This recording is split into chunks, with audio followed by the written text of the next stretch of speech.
but we'll see. So I think I wanted to talk about a little bit. I mentioned this to Zulu a few hours ago that I want to touch on this.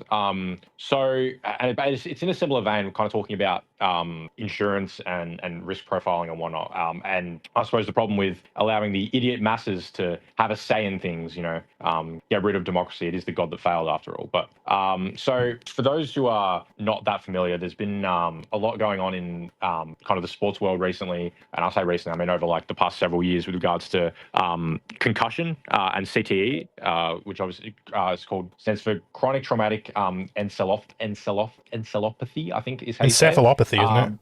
Something like that, where basically, if you get repeated head knocks, not just from playing sport, could be from anything, but obviously the key thing is from playing sport at the moment, your brain will, degenerate over, the course of years to the point where you struggle to function properly, which obviously is, horrible, and it sucks. But there's been a lot of debate recently around the ethics of playing like contact sports like football. I want to say football, I mean like American football or Australian football or rugby, or whatever else, because of the negative impacts that it can have on your long-term brain health, right? And so on that, there's been some debate, at least in Australia, around I suppose there's multiple elements to it, but some old footballers that played Australian rules football back in like the 80s and 90s have started launching like class action lawsuits basically against the AFL, the Australian Football League, arguing that they were put in harm's way and allowed to take the field while they were suffering from concussions or whatever else, and this has caused them long-term debilitating illnesses or whatever else. So I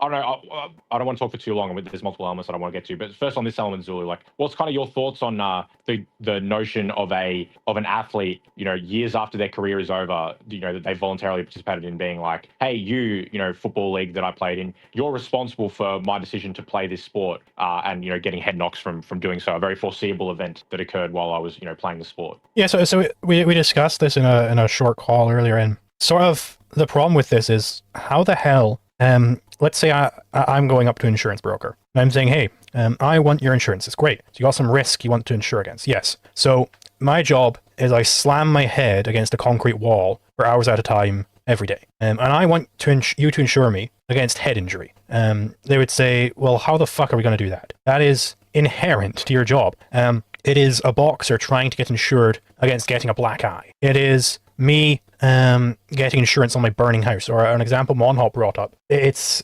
somebody who sits at a desk and types all day trying to get insurance against getting carpal tunnel syndrome, right?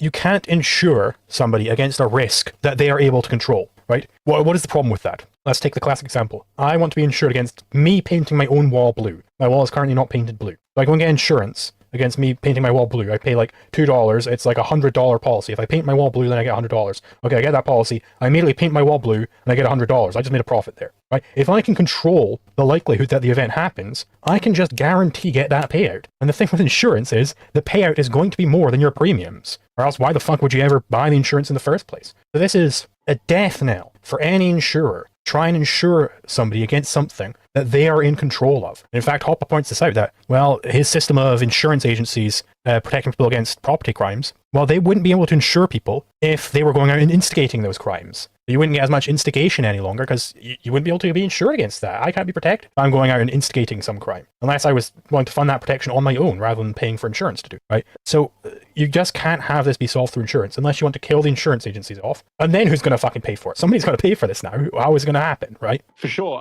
I suppose the other aspect to it is just the notion that and something that I want to touch on was this idea that, you as you voluntarily decide to play a sport. And then, bearing in mind that these athletes are talking about suing the AFL for harming them, from our perspective, that would be, aggressing against them. Like, how can you possibly say that someone aggressed against you because they permitted you to play a sport? Like, did you want to touch on that aspect of it as well? Yeah, it's the regret, right? It's, the law doesn't actually give a damn if you agree to do something and then you regret it. If I sell my prized car to Monhop for $50, and then later I regret it, or I have an original first edition Superman comic and I sell it at a yard sale for $15 because I don't know what it's worth, and then the guy I sold it to later sells for $1 million or whatever. I might regret that I sold it to him, but fucking tough noogies, right? Cry about it, I guess. No crime has transpired there. You can't sue somebody as you engaged in like a consensual, transaction with them. A consensual activity of banging your head against other men for, millions and millions of dollars in many cases. You got paid for that, right? That was your career decision. You wanted to be the guy who smashes his head against other people and gets paid millions of dollars for it. And, fair enough to you. That's a lot of money. But you don't get to then go, now I want even more millions. Because I regret that I took this career in the first place. Okay, fine. Give the money back, and then I'll listen to your complaints. How about that? Give the money back, then I'll listen to your complaints about how you didn't want this career in the first place. You clearly wanted it, and now that you've got it, and now that you're, I suppose, aging out of it, you want even more money.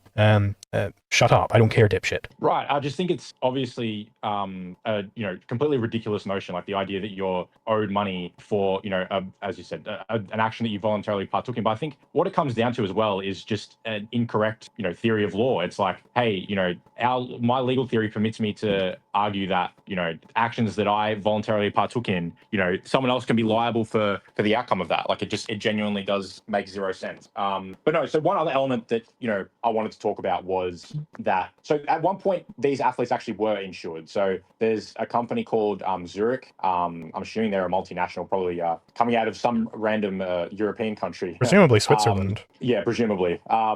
They obviously operate in Australia, and they were insuring AFL players against the risks or the long-term implications of CTE. If an athlete could kind of prove that they were suffering long-term debilitating consequences from the effects of playing their sport, then they could be up for a payout. Now this went on for quite a while, and then eventually Zurich has recently decided, no, we're not covering CTE or head trauma in our coverage of football players anymore. Like, it's not going to be part of our plans. And this is obviously, there's a bunch of people really, really upset about this. They were like, oh, like, how could Zurich do this to poor innocent footballers? They deserve to be paid out for this sort of thing or whatever else. So that's what some people were saying. Now, obviously, because people have no idea how insurance works, they don't even consider the notion that, oh, well, what about all the other, like, first of all, where does the money come from to insure someone? Well, it comes from other people's premiums. So what was actually the people that were losing out were not I suppose Zurich or Zurich because of this. It was actually Zurich's other clients, right? Because Zurich's other clients pay their premiums, and now they're being told, oh, your premiums are going to subsidize the risk associated with voluntarily participating in a sport. Like, that is just, from their perspective, like, just absolutely ridiculous. And they couldn't afford to do it, so hence the decision. But obviously there was a lot of uproar about it, a lot of furor, and it just comes from people not understanding the incentives at play. Like, as we touched on, like, how are you realistically actually supposed to, in the long run, insure people against the risk that is just like part and parcel with their own deliberate choices of the sport that they engage in? Okay, like, it is literally inevitable that you will face this sort of thing from playing a sport like football. Like, it's just impossible that you won't eventually receive a head knock or that could cause significant issues for you long term. So how is that realistically supposed to be insured? And beyond that as well, like, just the effects on the broader economy, that other people are now being forced to subsidize the risk of partaking in this sport, and despite the fact that you made millions of dollars from doing it, they're now being forced to pay out for it. It really was a ridiculous system all around. I'm glad that it's done with. I'm glad that the other people that Zurich covers via insurance are no longer being forced to subsidize this. And look, at the end of the day, this is what what's it called? This is what saving is for. Okay, saving is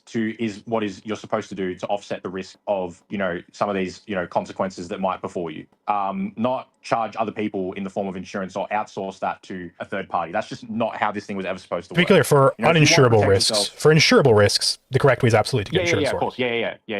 I'll obviously make that clear. Like, yes, there are risks that that it is a good idea to get insurance against. But these uninsurable risks, it's not someone else's responsibility to pay you out for partaking in them. It's your responsibility to ensure that you can afford to continue to live, or whatever the case may be, or maintain a certain standard of living even after that risk has manifested itself. Yeah, so like, to explicate that, for instance, obviously for writing, I do a lot of writing. I sometimes get repetitive strain injury. I've been getting a lot actually with this recent video for the because I had to I'm doing a bunch of noting down of the rape gang inquiry report. Normally don't get much RSI, but this time I'm getting it real bad for some reason. Probably just the volume I'm having to just constantly be typing for like hours on end. Now I can't get insurance against that. That's ridiculous. But I could get insurance against, say, getting into a car crash and having my arms broken, right? And then I wouldn't be able to type anywhere near as fast. I'd have to like dictate with my mouth. That would impact my income definitely if I was no longer able to type. I would do worse in debates because I wouldn't be able to note as fast. I wouldn't be able to produce videos as quickly. That would be a direct hindrance on my work. So I could get insurance against that because I can't control the risks of me getting my arms broken in some freak accident. But I can control the risks of me getting RSI. I could make it more likely that I get RSI. Absolutely. I could change my setup to make it so my arms are like really scrunched up and everything, and I'm way more likely to get it. I could not take as many breaks. I can control the risks there, so I can't get insured for it. For sure. Was there anything else you wanted to touch on? That's all the super chats I have for now. I suppose we'll go for Sue's hand and then onto the Clacton topic. Yeah. On the topic of like the number and the line, I'm gonna be lame and just read another quote. This one is not Ayn Rand, though. It's Hannah Arendt, and of course she's nowhere near my philosophical ideas. The only thing I guess I would be objectively agree with her is that she distrusted centralized bureaucratic states. But she actually has a very good quote, which I want to read. Like, this is the same shit that happened with COVID statistics too. So yeah, her quote is that the constant lying is not aimed at making the people believe a lie, but at ensuring that no one believes anything anymore. A people that can no longer distinguish between truth and lies cannot distinguish between right and wrong. And such a people, deprived of the power to think and judge, is without knowing and willing it completely subjected to the rule of lies. With such a people, you can do whatever you want. So this is a great quote because the government knows that we know they're lying. It's not about them trying to make us believe to their lies. It's like they're making truth impossible. It's to make it impossible to reach the truth. And this is what it really is about. Yeah, for sure.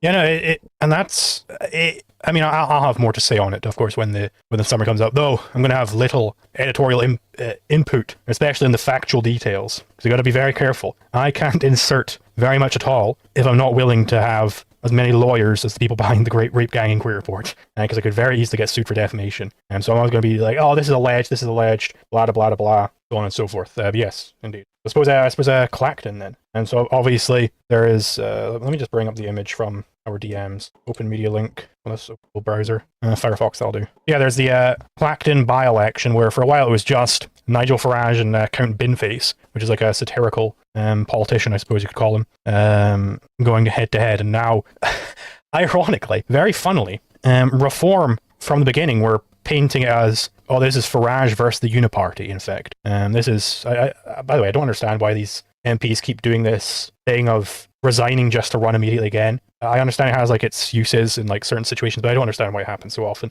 I don't understand why he's doing it here. Don't know. Don't care to know.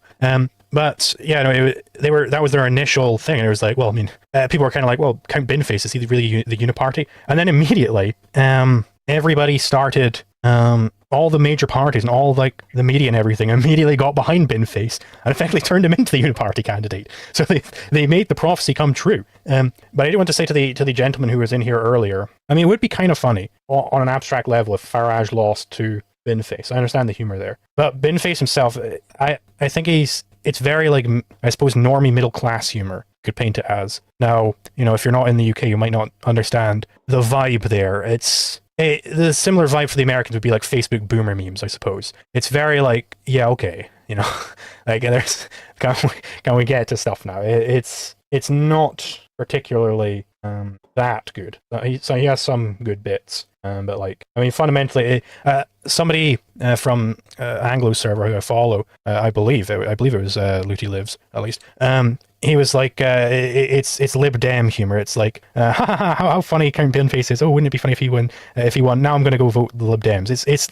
It's Lib Dem style humor. That's and it's difficult to communicate this to the non-UK listeners. But if you're a UK listener, you understand what Lib Dem, the archetype of that is. For sure. Honestly, man, I don't have too many strong opinions about it. I'm kind of aware of what you're talking about, but yeah, I mean, it is what it is. I definitely hope that, yeah, I don't know. I don't have too many strong opinions about it. Kind of, it is what it is. Yeah. Was there anything else you wanted to kind of pick up on at all, or? No, I think we've covered it. Awesome. Well, unless there's any super chats or any other speakers, which I can't seem to find any. We might. I'm seeing a hand up. Is Sue's hand up for other people? people. I can't see it up, but maybe it is. I'm not sure. Maybe it just hasn't Wait, what? updated mine. Yeah, your hand was showing Did up for someone me. mention my name? Yeah, your hand's Yeah, showing that up was for like me. Snell, but I posted the article in the YouTube chat for anyone listening. Like 100% read it. It's one of the best articles she's written. It's pretty emotional. It's about like her. I mean, I didn't show my hand, but I'll talk. And she basically was invited to celebrate fucking moon landing. I don't think it And made it yeah, into I the actually did chat. think it happened. Oh man, I posted it. It was there. It probably got filtered. Can you, I don't know, like DM it on Twitter or whatever? I'll DM it on Twitter, and I also leave it in replies. Actually, it is for free, and it's about her experience and the emotions she felt and how she connects to philosophy when she was, meeting with astronauts and in the space center and looking at the space and everything. It's a great article. Awesome. I'm leaving to the replies now. Yeah, just throw in the replies. That should be, I'll just get it from there. Awesome. Well, we'll might leave it there. Thanks everyone for jumping on. And yeah, look forward to chatting again in a couple of weeks. What did you any final thoughts, Zulu, before we jump?